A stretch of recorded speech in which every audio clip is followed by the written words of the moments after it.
오늘도 거룩한 주일을 맞아서 우리 주님 앞에 나와 예배하는 우리 모든 성도님들 가정과 주님께서 세우신 서울산정연 교회 위에 주님의 은혜와 평강이 충만하기를 바랍니다. 우리 옆에 있는 성도나 가족이나 혹은 혼자 예배를 드리시는 분은 자기 자신을 향해서 이렇게 축복해 주시면 좋겠습니다. 이웃에게 복을 주는 사람이 되십시오. 우리가 잘 아는 이런 동화가 있습니다. 착하게 살던 노 부부에게 천사가 나타나서 3가지 소원을 들어주겠다고 했습니다. 천사가 떠난 후에 부부는 무엇을 구할지 고민했습니다. 그러다가 뜨겁게 달궈진 난로를 보면서 할아버지가 무심코 이렇게 말했습니다. 야, 저 난로 위에 소시지를 구워 먹으면 참 좋겠다. 그러자 커다란 소시지가 난로 위에 놓였습니다. 이 꼴을 본 할머니가 그 귀한 소원을 하나 그렇게 쓴 것에 속이 상해서 소리쳤습니다. 그놈의 소시지 당신 코에나 붙어버렸으면 좋겠다. 정말 소시지는 할아버지 코에 붙어버렸습니다. 이제 소원이 하나밖에 남지 않았습니다. 할 수 없이 할머니는 그 소시지가 떨어지게 해달라고 소원을 말했습니다. 상당히 교훈적인 동화지요. 어린이에게 이 동화를 말해준 후에 너는 어떤 소원을 말하겠느냐고 물어보면 좋은 교육이 된다고 합니다. 어린이의 상상력도 키워줄 수 있고 또 좋은 가치관을 세우는 데도 도움이 됩니다. 그런데 이 질문에 대해서 이렇게 대답하는 사람을 본 적이 있습니다. 첫째 소원과 둘째 소원은 아무거나 말하고요. 3번째 소원만 이렇게 말하면 돼요. 3번째 소원이 뭘까요? 다시 3가지 소원을 들어주세요 라는 겁니다. 물론 이건 질문의 의도와는 전혀 다른 대답입니다. 그러나 아주 기발한 대답입니다. 만일 이렇게만 될 수 있다면 계속해서 3가지 소원을 요구하고 끝없이 소원을 이루게 되겠죠. 아마 이렇게만 될 수 있으면 그것이 가장 큰 소원의 내용이 되고 사람에게는 가장 큰 축복이 될 수 있을 겁니다. 근데 여러분, 우리는 이미 이런 축복을 받았습니다. 사실 이런 축복보다 더 큰 축복을 받았습니다. 우리는 천사에게 소원을 말하는 게 아닙니다. 하나님께 소원을 말씀드리는 겁니다. 3번만 소원을 말할 수 있는 것이 아닙니다. 한없이 소원을 말씀드릴 수 있고 무한정 응답을 받을 수 있습니다. 그러니까 우리가 얼마나 큰 축복을 받은 겁니까? 심지어 우리가 받은 축복은 무한정 소원을 응답받는 것보다도 더 큰 축복입니다. 어떻게 무한정 소원을 응답받는 것보다 더 큰 축복이 있을 수 있을까요? 악한 소원은 이루어지지 않을 때 그것이 오히려 더 큰 축복이 되는 겁니다. 아까 동화에서 할아버지가 소시지를 달라고 한 것은 잘못된 소원입니다. 원하는 것이 아니었습니다. 그런데 이루어지니까 얼마나 난처합니까? 우리의 소원은 그런 식으로 이루어지지 않습니다. 우리들에게 가장 좋은 것만 이루어집니다. 그러니까 정말 놀라운 축복입니다. 그런데 우리는 이런 축복보다도 더 큰 축복까지 받았습니다. 내 소원을 가장 좋은 것으로 마음껏 이룰 수 있는 것보다도 더 큰 축복이 뭘까요? 그것은 이웃을 축복해 주는 축복권입니다. 사실 내 소원을 기도할 때 내가 이웃을 위해서 기도해 주면 그 자체가 축복권이 됩니다. 그러니까 내가 소원을 이루는 것이나 축복권이 같은 것이 될 수도 있습니다. 하지만 우리는 보통 소원을 기도할 때 내 축복을 기도합니다. 또 내가 축복을 받아도 그 축복으로 이웃을 위해서 사용하기는 어렵습니다. 그러나 이웃을 말로 축복해 주기는 쉽습니다. 여러분, 이웃에게 집을 사주기는 어렵죠. 그러나 이웃이 집을 얻게 해달라고 축복해 주기는 얼마나 쉽습니까? 그래서 내 소원을 이루는 축복과 이웃을 축복해 주는 축복권은 같은 것이 될 수 있음에도 불구하고 실제 우리 삶에서는 달라지는 겁니다. 내가 축복을 받는 것과 이웃에 대한 축복권은 좀 다른 성격을 가지고 좀 다르게 이루어지는 겁니다. 자, 그렇다면은 내가 축복을 받는 것과 내가 이웃을 축복해 주는 것 중에 어느 게 더 유익할까요? 내가 축복을 받으면 나는 풍요롭게 살 수 있습니다. 그러나 내가 이웃을 축복해 줄 수 없다면 이웃에 대한 관심이 적어지고 관계가 좋은 관계 가지기가 어렵습니다. 물질은 많고 이웃이 없으면 행복하겠습니까? 오히려 이웃과 서로 축복해주며 사랑을 나누는 것이 훨씬 더 행복하지 않겠습니까? 우리가 축복으로 이웃을 축복해주면 이웃과 사랑을 나눌 수 있습니다. 또 내가 어려울 때는 이웃이 나를 축복해줘서 이웃의 도움을 받을 수도 있습니다. 더욱이 이웃과 사랑을 나누면 하나님의 큰 축복을 받습니다. 내가 다 아릴 수 없는, 내 머리로는 상상할 수 없는, 우리가 아무리 축복할 수 있는 소원을 이룰 수 있는 축복을 받아도요, 내 머리에 한계가 있어서 우리가 구하는 것이 좋은 걸 다 구할 수가 없어요. 도저히. 그러나 하나님의 축복을 받으면 하나님이 일방적으로 내려주시는 은혜가 임하면 우리가 상상할 수 없는 축복까지 받는단 말이죠. 이웃을 사랑하며 살면 그런 축복까지 임하는 겁니다. 그러니까 축복권이 기도응답의 축복보다도 사실 훨씬 더 큰 축복인 겁니다. 그런데 이런 축복권을 누가 받습니까? 자, 먼저 알아야 될 것은 모든 축복이 하나님으로부터 온다는 겁니다. 그래서 축복권도 하나님이 주십니다. 그럼 하나님이 누구에게 축복권을 주십니까? 하나님의 백성에게 주십니다. 그래서 옛날 이스라엘 백성들도 서로 축복해주며 살았습니다. 하지만 성경을 보면은 하나님 백성이 다 축복권을 가졌음에도 불구하고 특별히 축복권을 받은 사람이 있습니다. 어떤 사람일까요? 자, 첫째는 가문의 어른입니다. 이삭은 아버지로서 아들에게 축복했습니다. 야곱은 손자들에게 축복했습니다. 가문의 어른이기 때문에 지금 후손들에게 축복하는 겁니다. 자, 히브리서 11장 20절과 21절 말씀 봉독해 드리겠습니다. 믿음으로 이삭은 장차 있을 일에 대하여 야곱과 에서에게 축복하였으며 믿음으로 야곱은 죽을 때에 요셉의 각 아들에게 축복하고 그 지팡이 머리에 의지하여 경배하였으며. 자, 둘째는 제사장입니다. 오늘 본문 중에서 민수기 6장 22절과 23절 말씀입니다. 여호와께서 모세에게 말씀하여 이르시되 아론과 그의 아들들에게 말하여 이르기를 너희는 이스라엘 자손을 위하여 이렇게 축복하여 이르되. 자, 아론과 그 아들들은 제사장이죠. 하나님은 제사장인 아론과 그 아들들에게 백성을 축복하라고 명령하셨습니다. 그래서 이들이 백성을 축복하면 하나님이 복을 주시겠다고 약속하시는 겁니다. 민수기 6장 27절 말씀입니다. 그들은 이같이 내 이름으로 이스라엘 자손에게 축복할지니 내가 그들에게 복을 주리라. 자, 셋째는 왕입니다. 혹은 왕 같은 백성의 지도자들입니다. 여호수아도 백성을 축복했습니다. 그때는 왕정이 아니었기 때문에 여호수아를 왕이라고 부르진 않으나 백성의 지도자였죠. 자, 여호수아 22장 6절 말씀입니다. 여호수아가 그들에게 축복하여 보내매 그들이 자기 장막으로 갔더라. 다윗도 백성을 축복했습니다. 사무엘하 6장 18절 말씀입니다. 다윗이 번제와 화목제 드리기를 마치고 만군의 여호와의 이름으로 백성에게 축복하고. 자, 이렇게 가문의 어른, 제사장, 왕 이런 사람들이 특별한 축복권을 가지고 있었는데 그렇다면 지금은 누구에게 이런 특별한 축복권이 있을까요?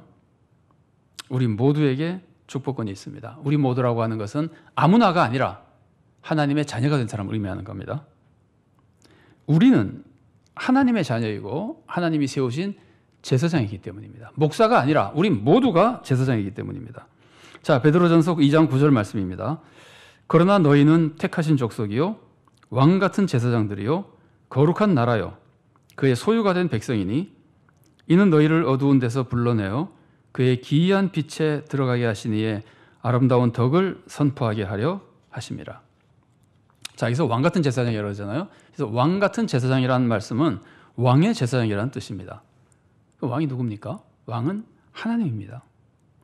하나님은 온 세상을 무한한 권능으로 다스리시는 분입니다. 무한한 권능과 무한한 축복으로 세상을 다스리시는 분입니다. 우리가 바로 이런 하나님이 세우신 제사장이라는 겁니다. 그래서 우리의 축복권은 무한한 축복권입니다. 물론 가문의 어른도 하나님이 세우셨습니다. 그래서 조부모님이나 부모님은 자손에 대한 축복권을 가지고 있습니다. 왕도 하나님이 세우셨고 백성의 지도자 하나님이 세우셨기 때문에 백성에 대한 축복권을 가지고 있습니다. 그러나 우리는 가문의 어른이 아니어도 내가 아직 할아버지나 아버지가 되지 않았어도 내가 지도자가 아니어도 왕이 아니어도 우리는 제사장으로서 축복권을 가지고 있는 겁니다. 자, 이제 아주 중요한 것을 한 가지 생각해 봐야 됩니다. 이렇게 축복권을 가진 사람 중에 누가 실제로 이 축복권을 사용해서 이웃에게 축복을 끼쳐줄 수 있을까요? 축복권을 성도들이 다 가지고는 있는데 누가 실제로 축복을 끼쳐줄 수 있을까요? 믿고 축복하는 사람입니다. 자, 믿고 축복하려면 뭐가 필요할까요? 이 말 안에 다 들어있지만 두 가지가 필요합니다. 첫째는 나에게 진짜 축복권이 있다고 믿어야 됩니다. 하나님이 나에게 축복권을 주셨는데도 내가 나에게 축복권이 있다고 믿지 않으면 어떻게 될까요? 그러면 축복권이 없는 것과 똑같아집니다. 오래전에 가난한 아일랜드 청년이 미국으로 이민을 가려고 열심히 돈을 모았습니다. 간신히 3등칸 배표를 샀지만은 식사비가 없어서 빵을 몇 개 샀습니다. 여러 날 항해하는 중에 빵으로 간신히 버티면서 굶주림에 시달렸습니다. 항해 마지막 날 이 청년은 한 끼라도 한번 제대로 먹어보고 싶어서 배 식당으로 들어갔습니다. 식사를 잘하고 이제 가진 돈 다 털어서 식사비를 내려고 하는데 웨이터가 이상한 표정으로 바라보면서 말했습니다. 손님, 식사비는 운임에 다 포함되어 있는데요. 이 청년은 식사권을 가지고 있었습니다. 근데 몰랐습니다. 모르니까 자기가 식사권이 있다고 믿지 못했습니다. 그러니까 식사권이 없는 것과 똑같았던 겁니다. 우리에게는 축복권이 있습니다. 성경이 가르쳐주고 있습니다. 그런데 성경을 읽지 않고 설교를 듣지 않으면 나에게 축복권이 있다는 것을 믿지 못합니다. 그러면 축복권이 없는 사람과 똑같아지는 겁니다. 심지어 축복권이 있다는 말씀을 들어도 에이, 나 같은 사람에게 무슨 축복권이 있겠어? 자신을 스스로 비하하며 그 축복권이 있다는 것을 믿지 않으면 축복권이 없는 것과 똑같아지는 겁니다. 여러분, 우리가 어떤 사람입니까? 우리가 아무것도 아닙니까? 여러분, 우리가 사람을 판단할 때 뭘 보고 판단합니까? 겉모습만 보고 판단합니까? 그렇지 않죠. 그 사람이 갖추고 있는 것을 보고 판단하죠. 어떤 사람이 옷을 허술하게 입고 있어도 그 사람이 재벌 아들이라면은 적어도 경제적으로는 무시할 수 없죠. 어떤 사람이 보기에는 굉장히 무식해 보여도 박사 학위를 가지고 있으면은 적어도 그 분야에 대해서만큼은 존중할 수밖에 없죠. 겉모습만 보고 판단하지 않습니다. 갖춘 게 뭔지를 보고 판단합니다. 그러면 우리는 나를 판단할 때 뭘 보고 평가합니까? 내가 지금 돈이 없으면 보잘것없는 사람입니까? 학력이 높지 않으면 아무것도 아닙니까? 여러분, 내가 뭘 갖추고 있습니까? 나는 하나님의 자녀입니다. 그런데 내가 아무것도 아닙니까? 지금 나에게 돈과 지위가 없어도 나는 세상의 주인이신 하나님의 사랑을 받는 자녀입니다. 그 하나님이 세상에서 나를 제사장으로 세우셨습니다. 이건 혈연으로 세워진 게 아닙니다. 다른 사람이, 나에 가까운 누가 제사장이기 때문에 내가 제사장 된 거 아닙니다. 학위로 세워진 거 아닙니다. 내가 공부해서 얻은 거 아닙니다. 하나님의 사랑으로 세워진 겁니다. 하나님이 나를 사랑하시고 나를 귀하게 쓰고 싶어 하십니다. 그래서 나는 세상에서 절대로 보잘것없는 사람이 될 수가 없습니다. 되고 싶어도 될 수가 없습니다. 이미 존귀해져 버린 겁니다. 나는 하나님의 눈에 지극히 존귀한 존재입니다. 그래서 하나님이 나에게 세상을 축복하는 축복권을 주신 겁니다. 우리는 이걸 믿어야 됩니다. 여러분, 내가 하나님의 자녀가 됐다는 걸 믿으면서 하나님의 축복권을 받았다는 것을 못 믿는다는 게 말이 됩니까? 둘째로는 실제로 이웃을 축복해야 됩니다. 축복권을 가지고 있어도 축복하지 않으면 아무 소용이 없습니다. 축복하지 않으면 축복하는 실행을 하지 않는 거잖아요. 행함이 없는 믿음이 되는 거예요. 그 자체가 죽은 믿음이 되는 거예요. 기도하지 않는 믿음이 죽은 믿음이죠. 말씀대로 살지 않는 믿음이 죽은 믿음이죠. 축복권을 줬는데 축복하지 않는 것이 죽은 믿음입니다. 이렇게 되면 자신도 구원받기 어려워지고 세상에도 아무 유익을 끼치지 못하는 무가치한 인생이 되어버리고 마는 겁니다. 여러분, 우리는 하나님의 자녀입니다. 우리는 항상 하나님으로부터 좋은 것만 받습니다. 나에게는 모든 것이 합력하여 선을 이룹니다. 그러나 우리는 그런 축복만 받은 것이 아닙니다. 우리는 이웃을 축복해주는 축복권도 받았습니다. 그러니까 축복권을 받았으면 뭘 해야 됩니까? 축복을 해야죠. 이웃에게 축복을 해야 됩니다. 그러면 거기서 놀라운 축복이 일어나는 겁니다. 그런데 우리가 언제 축복이 더 많이 필요할까요? 우리가 축복이 더 많이 필요할 때는 어려울 때입니다. 그러면 어려울 때 중에서 언제 축복이 더 많이 필요할까요? 내가 어려운 이웃을 도와줄 수 있을 때일까요? 내가 도와줄 수 없을 때일까요? 도와줄 수 있을 때는요, 축복해 주는 것보다 직접 도와주는 것이 더 시급합니다.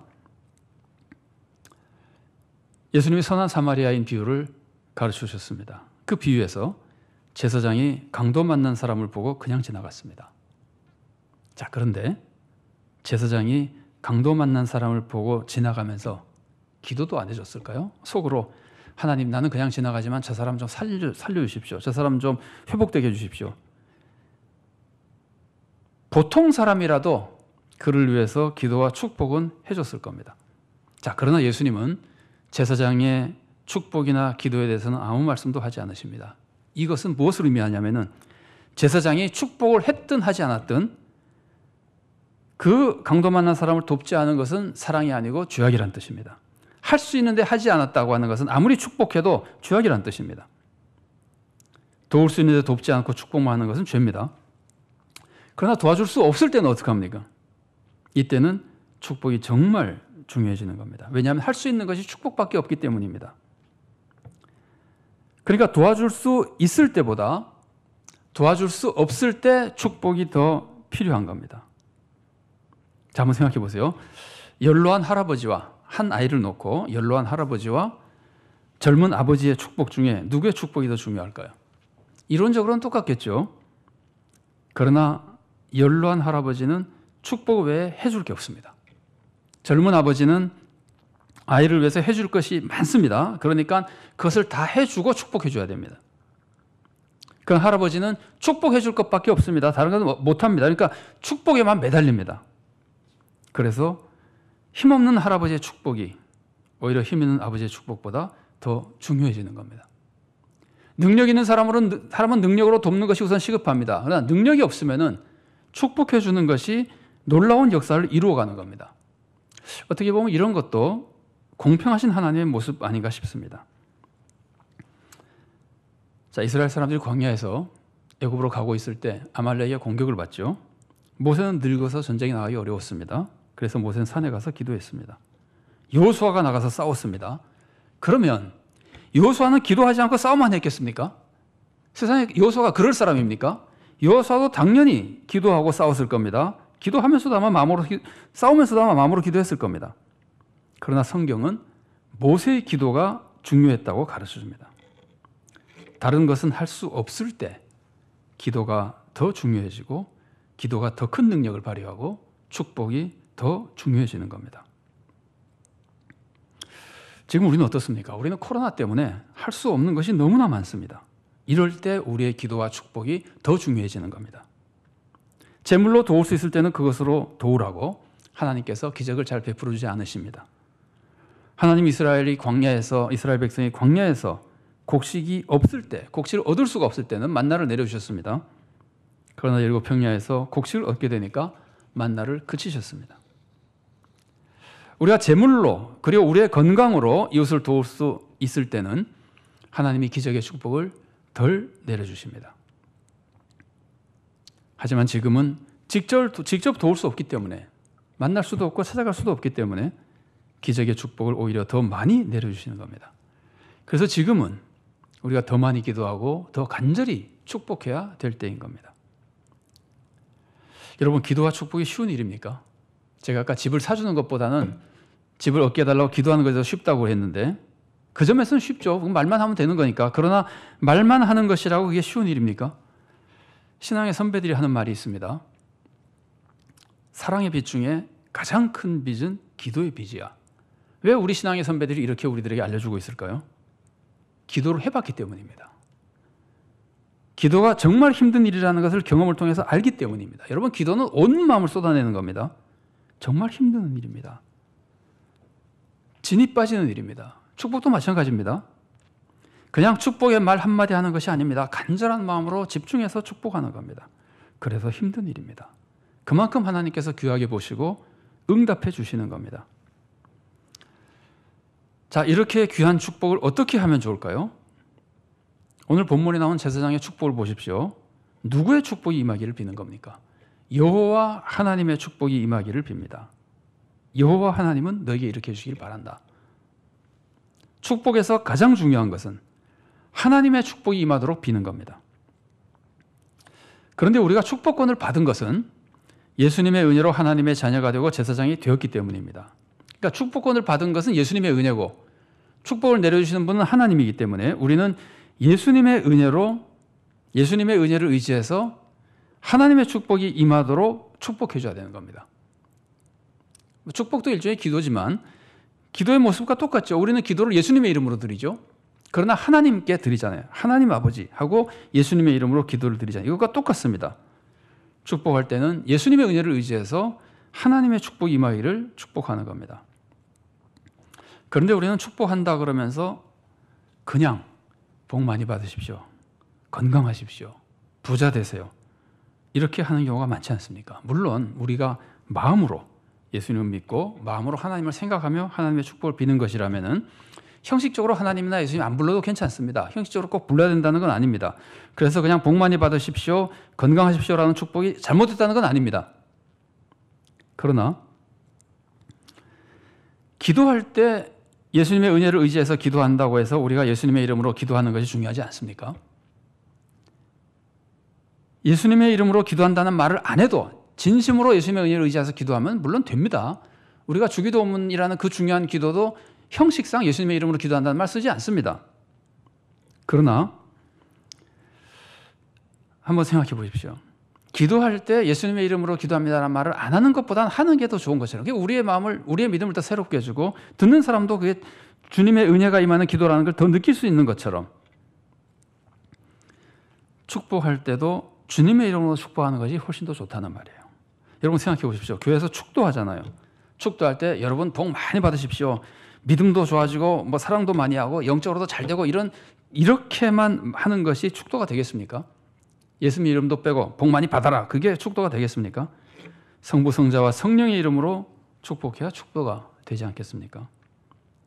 그래서 우리가 축복할 때도 그냥 건강하십시오라고 하는 것보다 그래도 되지만 그것보다는 하나님의 건강의 복을 받으시기 바랍니다. 하나님이 건강한 복을 주시기를 바랍니다. 하나님을 부르며 주님의 이름으로 하나님의 이름으로 축복하는 것이 더 좋습니다. 하나님을 부르지 않으면은 주님의 이름을 말하지 않으면은 축복을 듣는 사람도 이거는 하나님의 축복이 아니라 저 사람이 그냥 나에게 덕담하는 것이라는 정도로만 들을 수도 있습니다.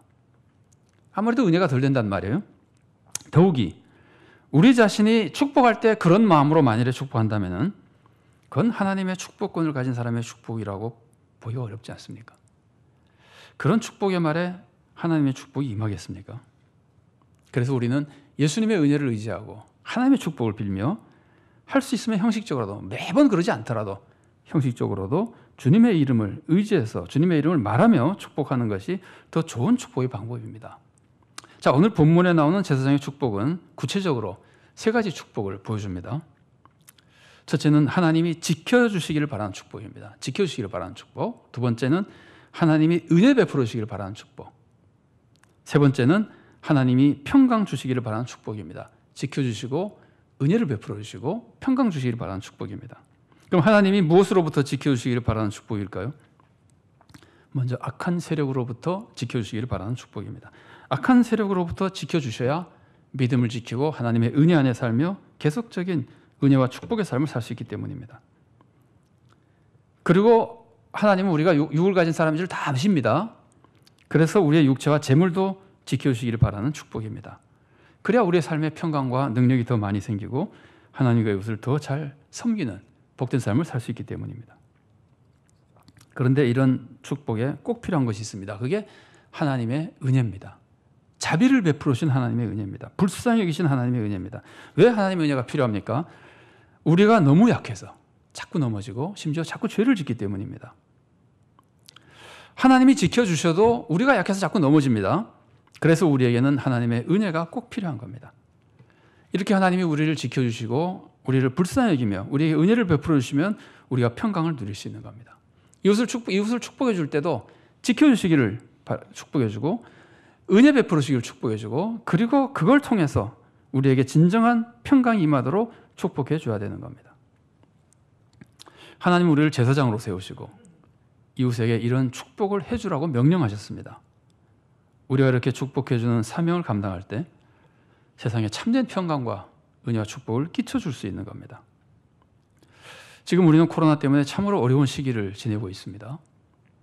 만나기도 어렵고 함께 예배드리기도 어렵고 함께 사역하기도 어렵고 사업도 어렵고 건강도 늘 두렵고 염려가 되고 그런데 여러분 그 많은 어려움 중에 지금 우리들에게 가장 큰 어려움이 뭘까요? 사람마다 다 다르겠지만 우리 전체에게 임하는 정말 무서운 어려움은 코로나 때문에 정의가 무너지는 것인 것 같습니다. 여러분, 정의가 무너진다고 하는 것은 파멸이 다가온다는 뜻입니다. 이 세상에서 우리가 사는 동안 정의가 무너지는 것보다 더 무서운 보는 아마 없을 겁니다. 한 사람 한 사람 영생 얻는 것이 더 중요하긴 하지만 우리의 삶에는 정의가 무너지는 것보다 더 무서운 보는 없습니다. 그거는 그 파멸을 의미하기 때문입니다. 그런데 우리 현실을 보십시오. 지난 주간 우리 교단에서 총회를 했지만 수많은 성도들, 수많은 교회들, 그리고 노예들까지 모여서 폐지되기를 바랐던 교회 세습 문제는 논의도 제대로 못했습니다. 코로나 때문에 총회가 제 역할을 못하고 교회 정의가 무너지는 것 같습니다. 사회의 불의도 코로나에 다 덮여버려가지고 사회 정의가 무너지는 것 같습니다. 어쩌면 권력층들은, 교회나 사회 권력층들은 코로나 덕분에 우리가 원하는 대로 할 수 있다고 유익하다고 생각할지 몰라도 이것이야말로 권력층은 말할 것도 없고 온 교회와 나라 전체에 무서운 해를 끼치는 두려운 일입니다.